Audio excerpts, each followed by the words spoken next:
Hello welcome. நம்ம இன்றைக்கி என்ன குக் பண்ண போகிறோம்னா பகாரியா ரைஸ், ஒயிட் பிரியாணின்னு கூட சொல்லலாம். அதுக்கு நம்ம பாஸ்மதி ரைஸ் எடுத்துக்கலாம். ஒரு 5 டம்ளர் எடுத்துக்கிறேன். இது ஒரு 1 கிலோ வரும் மெஷர்மெண்ட்டில்.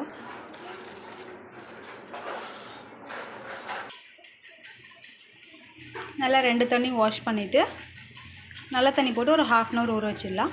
நம்ம குக்கர்லேயும் செய்யலாம், ஷத்தல்லையும் செய்யலாம். நான் இந்த பெரிய பாத்திரத்தில் தான் செய்ய போகிறேன். ஒரு 4 ஸ்பூன் ஆயில் ஆட் பண்ணிக்கலாம். எண்ணெய் நல்லா சூடான உடனே எண்ணெய் நல்லா சூடாயிடுச்சு. 2 துண்டு பட்டை ஆட் பண்ணிக்கலாம், 2 ஸ்டார், 3 ஏலக்காய், 4-5 கிராம்பு ஆட் பண்ணிக்கலாம். வெங்காயம் ஒரு 4 கட் பண்ணி வச்சுருக்கேன், ஆட் பண்ணிக்கலாம். பெரிய வெங்காயம் 4 கட் பண்ணி ஆட் பண்ணியிருக்கேன். நல்லா நீல வாக்கில் கட் பண்ணிக்கோங்க. வெங்காயம் கொஞ்சம் வதங்கட்டும். கண்ணாடி பதத்துக்கு வதங்கிடுச்சு. இப்போ நம்ம இஞ்சி பூண்டு பேஸ்ட் ஆட் பண்ணிக்கலாம்.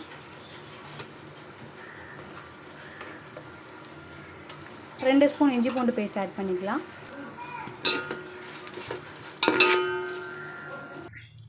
இஞ்சி பூண்டு பேஸ்ட்டு ஒரு 1 நிமிஷம் போட்டாச்சு.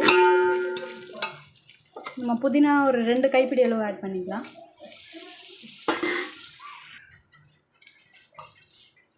கொத்தமல்லி 2 கைப்பிடி அளவு ஆட் பண்ணிக்கலாம். பச்சை மிளகா ஒரு 5 ஆட் பண்ணிக்கலாம். காம்பு கிள்ளிட்டு ஆட் பண்ணால் போதும். புதினா கொத்தமல்லி போட்டு 1 மினிட்ஸ் ஆச்சு. இப்போ நம்ம தக்காளி ஒரு 4 பெரிய சைஸ் தக்காளி கட் பண்ணியிருக்கேன், ஆட் பண்ணிக்கலாம்.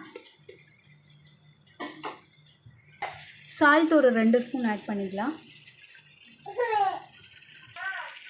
தக்காளி கொஞ்சம் வதங்கட்டும். மீடியம் ஃப்ளேம்லேயே நம்ம க்ளோஸ் பண்ணிக்கலாம். இப்போ நம்ம திறந்து பார்க்கலாம்.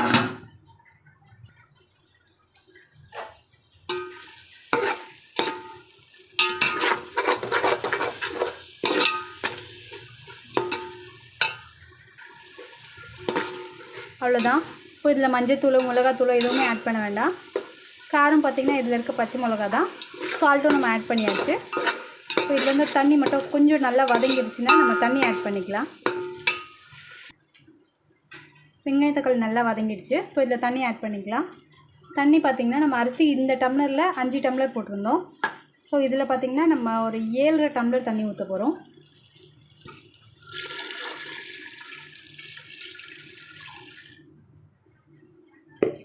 இந்த தண்ணி நல்லா கொதிக்கட்டும். நம்ம அரிசி ஆட் பண்ணிக்கலாம். க்ளோஸ் பண்ணிடலாம். நல்லா கொதிக்கட்டும். தண்ணி நல்லா கொதிக்குது. இப்போ நம்ம ரைஸ் ஆட் பண்ணிக்கலாம்.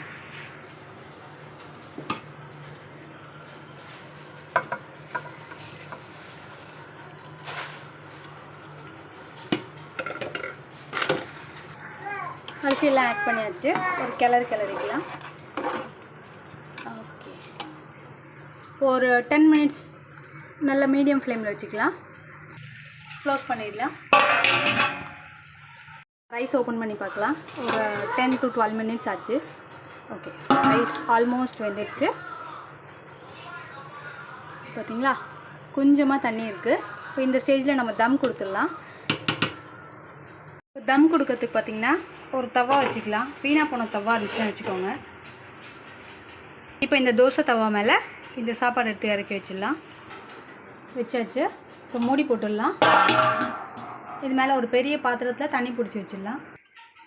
இந்த மாதிரி ஒரு பாத்திரத்தில் ஃபுல்லாக தண்ணி பிடிச்சி மேலே வச்சுருங்க. இப்போது ஃபுல்லாக சிம்மில் வச்சிடலாம். நம்ம சிம்மில் வச்சுட்டு ஒரு 10 மினிட்ஸ் நம்ம கழித்து பார்க்கலாம் வெந்துடுச்சான்னு.